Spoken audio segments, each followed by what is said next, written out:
My science project title is The Behavior of Cheating Fathers. That's what my son announced during his 6th grade class presentation, where my husband and I were attending. When our son's name was called, he confidently walked to the blackboard and pinned up a large poster. The room went silent for a moment, then erupted in murmurs. Undeterred, our son began presenting. I chose this topic because on December 10th, right before winter break, I saw my dad walking arm in arm with a woman I didn't recognize. I noticed more suspicious behavior after that, so I decided to research my own dad.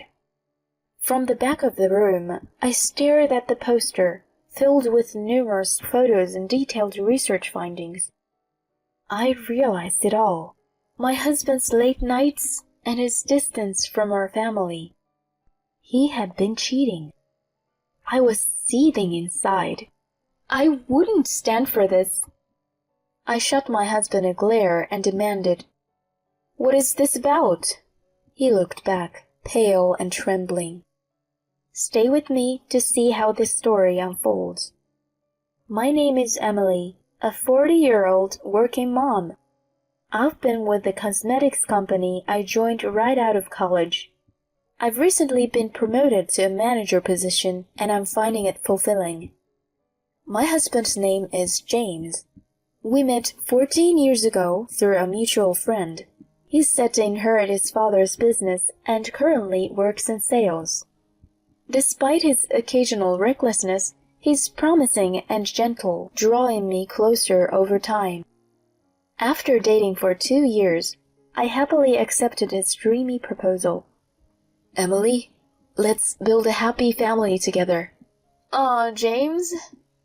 Once we are married, I'd love to have kids soon. Hopefully a boy as an heir. Always in a rush, aren't you, James? We then began visiting our parents to announce our engagement.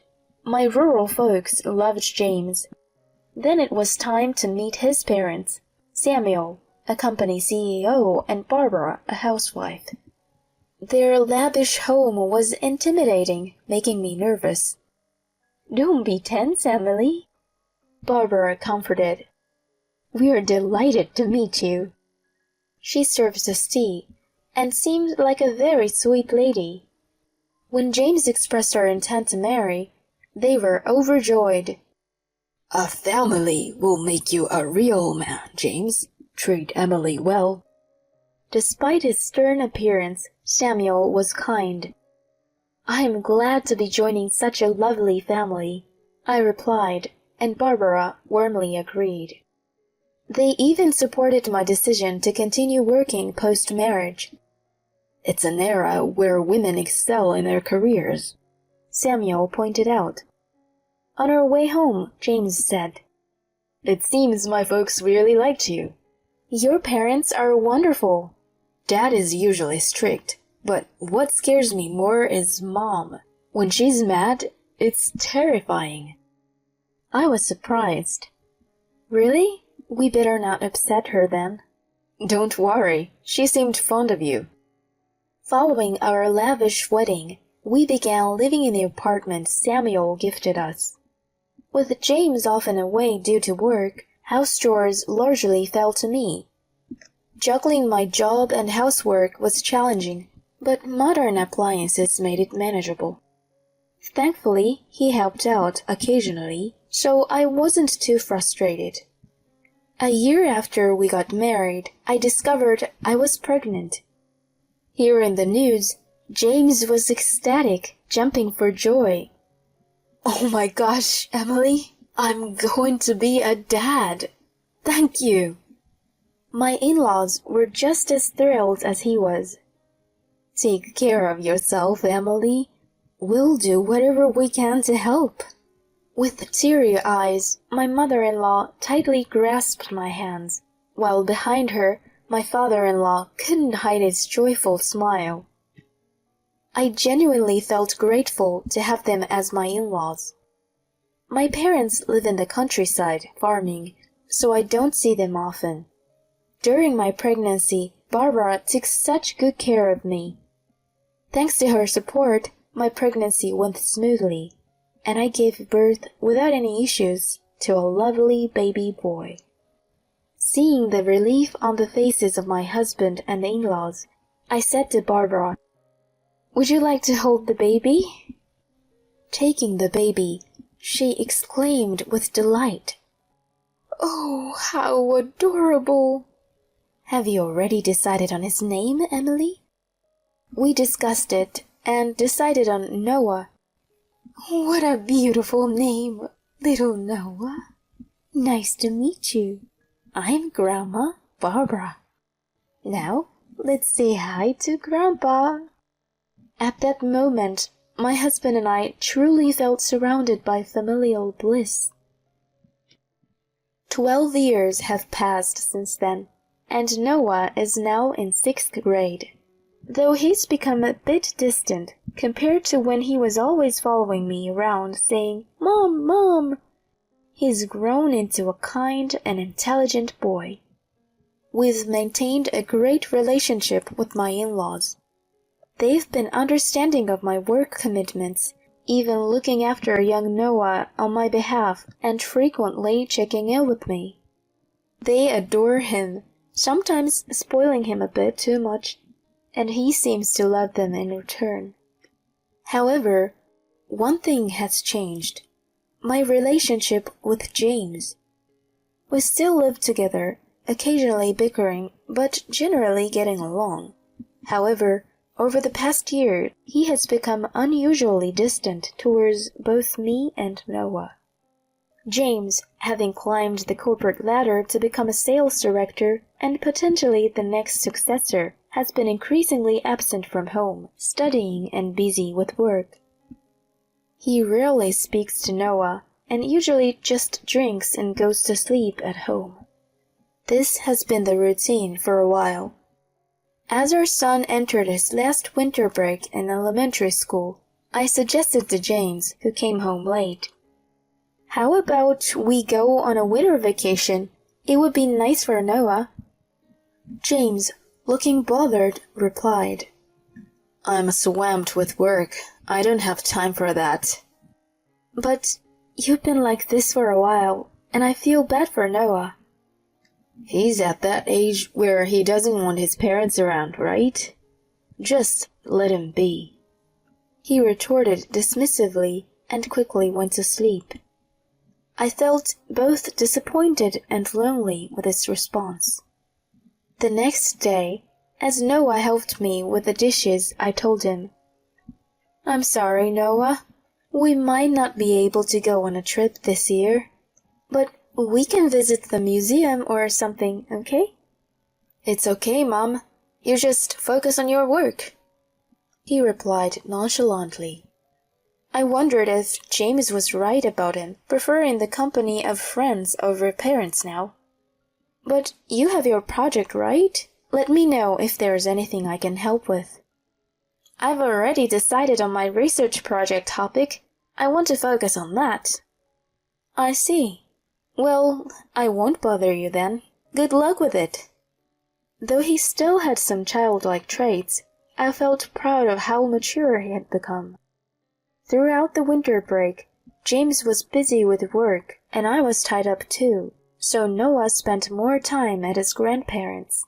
He seemed engrossed in his assignments and research, staying in his room most of the day.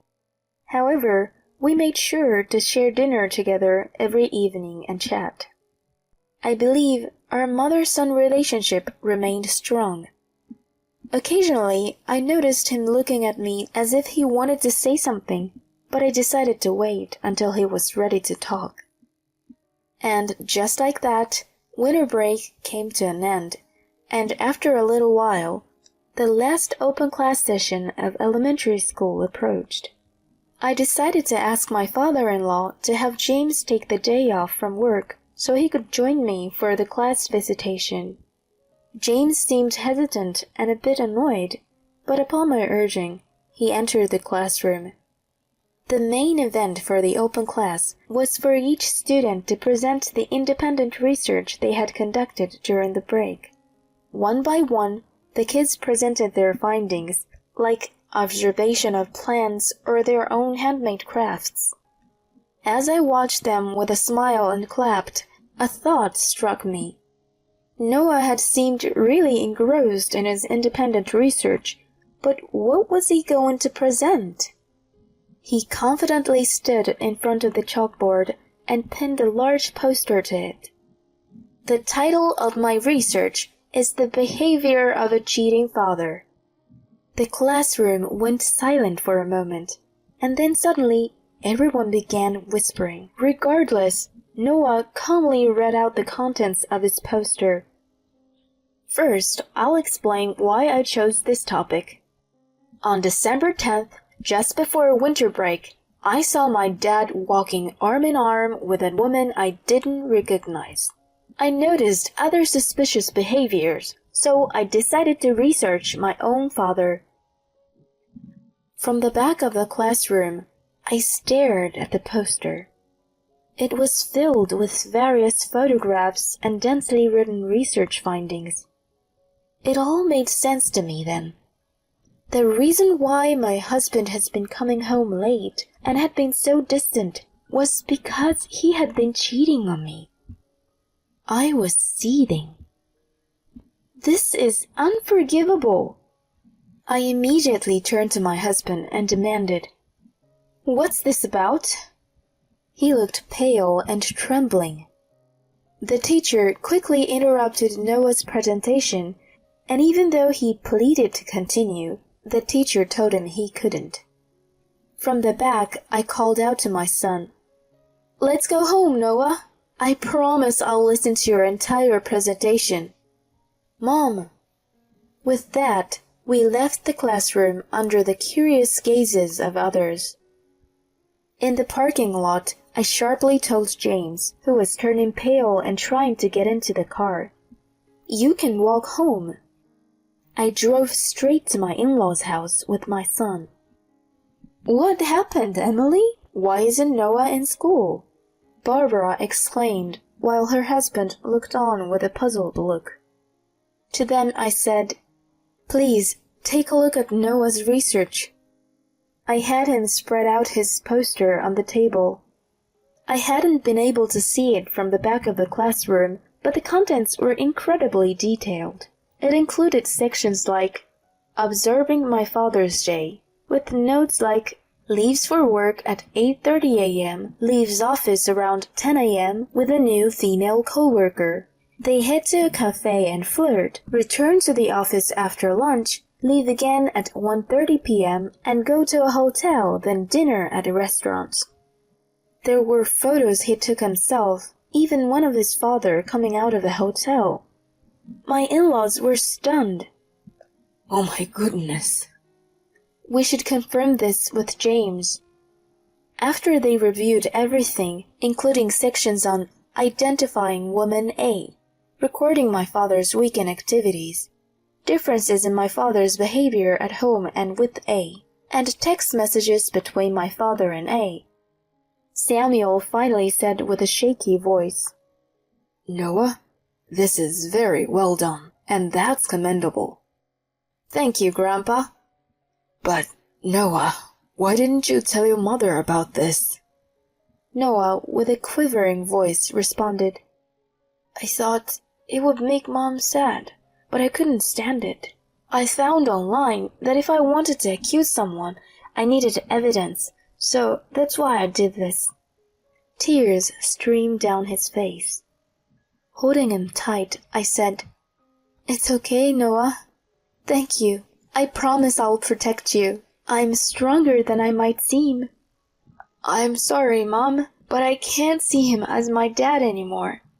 I nodded, took him home, and made him dinner. Later, when I received a call from Samuel, I headed back to their house. In the living room, James sat with visibly angered Samuel and his mother, who was also as mad. Spread out on the table was Noah's project. "Now that we are all here, James, explain this," Samuel said in a low voice.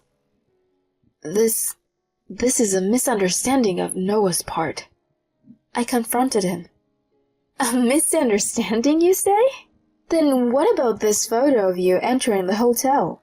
Are you saying that Noah just made this up? Oh, and this lady here, Abigail Walker. She's a new employee in your department at work, huh? I even have screenshots of your chats. I love you, Abby. Can't wait to be with you tomorrow. We're going to get married, Abby. Then you be Mrs. CEO. Aw, isn't that sweet? Please, just stop. He finally admitted, defeated. All right, I admit. I cheated on you. It's pretty obvious when it's laid out like this. I can't believe Noah found out. Holding his head in his hands, he looked up. His father informed him. I heard from your deputy manager. Everyone in the company has known about your affair with the new girl, but they were too scared of your position to say anything. What? Using the company car for your rendezvous during business hours?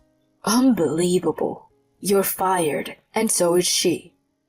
James pointed at himself in disbelief. Even though I'm the next CEO? Who said I'd let you take over? Shame on you, you disgraceful son. Dad! Suddenly, his mother, who had been silent till now, slapped him hard across his face. Ow! Mom, what the hell? You disgrace!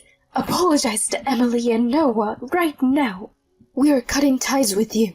Never show your face again. She continued to slap him multiple times until her husband intervened. All right, that's enough. True to her reputation, James was most afraid of his mother. With a face flushed from the slaps, he staggered over to me. Emily, I'm sorry.